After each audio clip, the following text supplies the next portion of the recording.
नमस्कार साथियों, मैं मनीष भारती संस्कृति पीसीएस प्लेटफॉर्म पर आप सभी का स्वागत करता हूं। साथियों, जैसा कि जानते हैं, समय के साथ हम सभी का जीवन बदलता जा रहा है। तौर तरीके रहने सहने के बदलते जा रहे हैं और खास करके देखेंगे ये जो जेन जी जनरेशन है, आने वाली जो पीढ़ी और है, इनके भी व्यवहार में परिवर्तन तेजी से हुआ। आजकल छोटे छोटे बच्चे देखेंगे कि वो हमेशा ही स्क्रीन से चिपके रहते हैं। वो मोबाइल का हो, टैबलेट का हो, या फिर अगर आप देखेंगे स्क्रीन पर हो, कंप्यूटर स्क्रीन पर हो, हमेशा उन्हें पसंद आता है। कुछ बच्चे तो यहाँ तक देखने को मिलेंगे कि जब तक आप उन्हें मोबाइल का स्क्रीन दिखाएं ना, कुछ आप उनको वीडियो गेम ना दें खेलने के लिए, या फिर हो सकता है कुछ वीडियो वगैरह ना दिखाएं, तब तक वो खाना भी नहीं खाते हैं। यानी कि स्वभाव में बहुत तेजी से परिवर्तन आता चला गया है। इसके अपने मानसिक विकार वाले पक्ष तो अलग से हैं, उस पर अलग बात करेंगे। लेकिन फिलहाल जो है सबसे महत्वपूर्ण चीज है हमारे शरीर का, अगर देखा जाए, वो है आंख। आंख को एक अनमोल जो है अंग कहा जाता है। क्यों? क्योंकि इसी के माध्यम से इस खूबसूरत दुनिया को हम देखते हैं। मान लीजिए हम दुनिया कितनी भी खूबसूरत हो जाए, कितना भी विकसित हो जाए, लेकिन अगर हमारे पास आंख ही नहीं है तो हम तो उसका अनुभव ले ही नहीं पाएंगे। तो इसीलिए बेहद आवश्यक है कि आंखों को संभाल करके रखा जाए।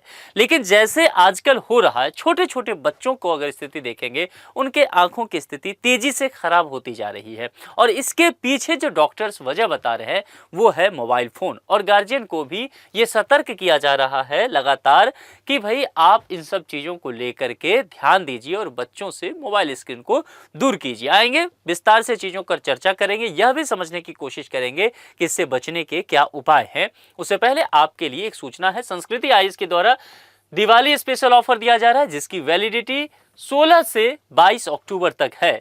पीसीएस फाउंडेशन कोर्स की अगर बात किया जाए तो प्रीलिम्स और मेंस दोनों ही सेगमेंट होंगे, और तमाम पीसीएस कोर्स पर आपको देखेंगे तो आपको ये छूट देखने को मिल जाएगा।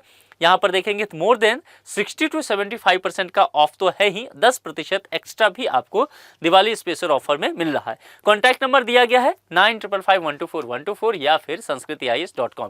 ये ऑफिशियल कॉन्टैक्ट नंबर और वेबसाइट है संस्कृति आईएएस का। आप इस पर विजिट करके इन तमाम चीज़ों के विषय में जान करके अपने मनचाहे कोर्स में नामांकन करवा सकते हैं। देखिए, सबसे ज़्यादा जो बातें की जाती है ना आजकल स्क्रीन पर, तो समझ में आता है कि आजकल के समय में आपको स्क्रीन से काम करना पड़ेगा। आप ये कि मोबाइल फोन का यूज ही नहीं करे, लैपटॉप का यूज ही नहीं करे, तो ऐसा नहीं काम चलेगा। लेकिन फिर समस्या कहां है? ये वर्ड क्या है? Screen time. स्क्रीन टाइम कहने का तात्पर्य हो जाता है कि आप कितना देर स्क्रीन पर अपनी नजर टिका करके रहते हैं। अगर आप अपना स्क्रीन टाइम देखना शुरू कर दे कि 24 घंटे में आप कितना समय देते हैं, तो बहुत सारे लोगों का तो 10-12 घंटे तक चला जाता है। रील्स एक बार देखने बैठते हैं तो 2-2 घंटे तक रील्स ही देखते रहते हैं।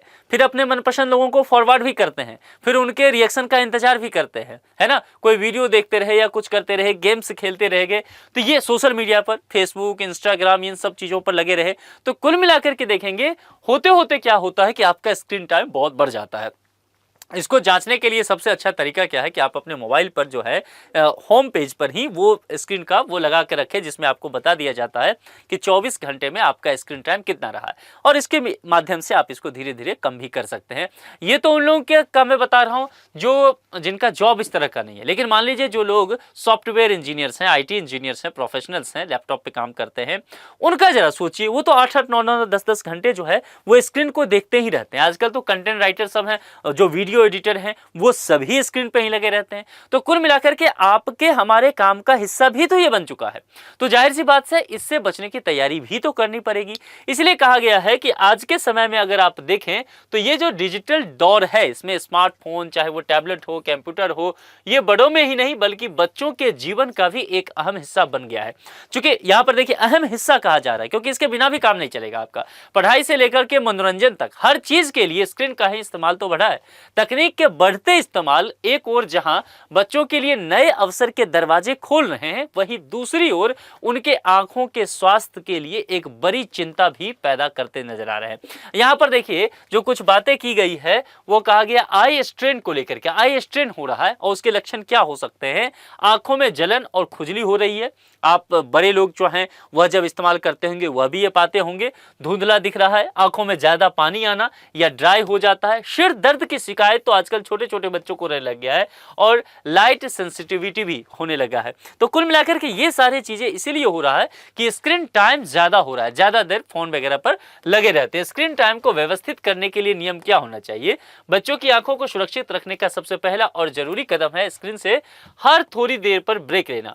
इसके लिए आप 20-20-20 का एक जो रूल होता है वह इस्तेमाल कर सकते हैं, यानी कि 20 मिनट में काम करने के बाद एक छोटा सा ब्रेक ले सकते हैं। हर 20 मिनट के बाद बच्चों को अपनी नज़र 20 फीट लगभग 6 मीटर दूर किसी चीज पर कम से कम 20 सेकंड के लिए टिकाना चाहिए। यह नियम आंखों की मांसपेशियों को आराम देता है और तनाव को भी कम करता है। साथ ही बच्चों को बार बार पलक झपकने के लिए कहें, क्योंकि स्क्रीन देखते समय हम अनजाने में कम पलक झपकते हैं जिससे आंखें जो है वो ड्राई होने लगता है। तो इसीलिए ड्राई जैसे ही होने लग जाएगा, चूंकि आप भूल जाते हैं ना, कई बार आप मूवी देख रहे हैं और लगातार ऐसे गौर से देख रहे हैं तो आप पलक झपकना भूलते हैं और इन सब चीज़ों से आई स्ट्रेन होना शुरू हो जाता है, जिससे समस्या आगे चल करके बढ़ने लग जाती है। सही पोस्चर और स्क्रीन की दूरी बहुत ज़रूरी है। बच्चों की आंखों में स्वास्थ्य के लिए सही पोस्चर और स्क्रीन से दूरी बनाए रखना उतना ही जरूरी है। स्क्रीन को बच्चों के चेहरे से लगभग 18 से 24 इंच की दूरी पर रखना चाहिए। स्क्रीन हमेशा आंखों के स्तर पर होनी चाहिए, ऐसा नहीं कि बहुत ज़्यादा या एकदम नीचे। इससे क्या होता है कि पोर्शन जो है वह भी आपका गड़बड़ाएगा, इससे गर्दन और आंखों दोनों पर दबाव पड़ता है। स्क्रीन की ब्राइटनेस को कमरे की रोशनी के अनुसार जो है कोऑर्डिनेट करना चाहिए। बहुत ज़्यादा या बहुत कम रोशनी दोनों ही खतरनाक है, दोनों ही आंखों पर दबाव डालते हैं। ग्लेयर से बचने के लिए एंटी ग्लेयर स्किन प्रोटेक्टर का भी इस्तेमाल किया जा सकता है। स्मार्टफोन और कंप्यूटर में उपलब्ध ब्लू लाइट फिल्टर या नाइट मोड का इस्तेमाल करना भी हानिकारक ब्लू लाइट का एक्सपोजर कम करने में मदद करता है। इसके अलावा जो है आउटडोर समय और नियमित जांच बेहद महत्वपूर्ण बताया गया है। बाहर समय बिताना मायोपिया के जोखिम को कम करने के लिए मदद करता है, हम सभी जानते हैं। प्राकृतिक रोशनी स्वस्थ आंखों के विकास में सहयोगी है, इसीलिए बच्चों को रोजाना कम से कम 1 घंटा बाहर खेलने के लिए प्रोत्साहित करें, भले ही कोई भी मौसम हो। इसके अलावा कहा जाता है कि हेल्दी डाइट का दूसरा कोई विकल्प है ही नहीं इस दुनिया में। तो निश्चित तौर पर अगर आपको आंखों के ड्राई हो रहा है तो इससे बचने के लिए हाइड्रेशन का भी ध्यान रखना है और बच्चों को भरपूर मात्रा में पानी पीने की सलाह भी देना है। साथ ही नारियल पानी हो गया, जूस हो गया, इस सब का इस्तेमाल करना है। खाने में विटामिन ए, सी, ओमेगा 3 और जो फैटी एसिड्स होते हैं इन सब का भरपूर इस्तेमाल करें या ऐसे फूड्स खाएं जिसमें ये विटामिन जो है वो पाए जाएं। इसके अलावा सबसे महत्वपूर्ण भूमिका किनकी हो जाती है? पेरेंट्स की। क्योंकि पेरेंट्स जो है एक तरह से बच्चों के लिए काउंसलर का काम करते हैं। नियमित रूप से एक तो है कि आपको अपनी जिम्मेदारी निभाते हुए बच्चों की आंखों की जांच करानी चाहिए। दूसरी बात क्या है कि बच्चों की आंखों में बेचैनी, जलन, सिरदर्द या देखने में परेशानी का कुछ भी संकेत मिलना है तो डॉक्टर से संपर्क करें। बच्चों का काउंसलिंग कहने का तात्पर्य यह है कि उनसे बात करें, उनको ये समझाएं कि जितना कम से कम हो सके जरूरी तक ही स्क्रीन का इस्तेमाल करें और अपने आंखों के लिए अच्छी आदतें पालें। रोशनी जो आंखों की है उसको बचा करके रखें, क्योंकि वही जो है आगे चल करके पूरे जीवन उनके लिए आवश्यक होने वाला है। तो कुल मिलाकर के देखिए, हमारे लिए ये आवश्यक तो है स्क्रीन। पहले ही मैंने कहा कि जीवन के हर पहलू को छू लेता है, पढ़ाई से लेकर के मनोरंजन तक, काम से लेकर के घूमने फिरने तक, कुछ भी काम आप करेंगे वो स्क्रीन के माध्यम से होता जा रहा है।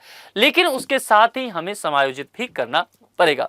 अब आप मुझे ये बताइए, क्या आपके भी घर परिवार में ऐसे बच्चे हैं जो मोबाइल फ़ोन लिए बिना कोई काम करना ही नहीं चाहते हैं, है ना? तो आप कमेंट बॉक्स में बता सकते हैं और उन्हें बचाने के लिए आप किस तरह के तरीकों का इस्तेमाल करते हैं। आज के लिए इतना ही। अपना बेहद ध्यान रखिए। जुड़ने के लिए आप सभी का बहुत बहुत शुक्रिया। Thank you so much.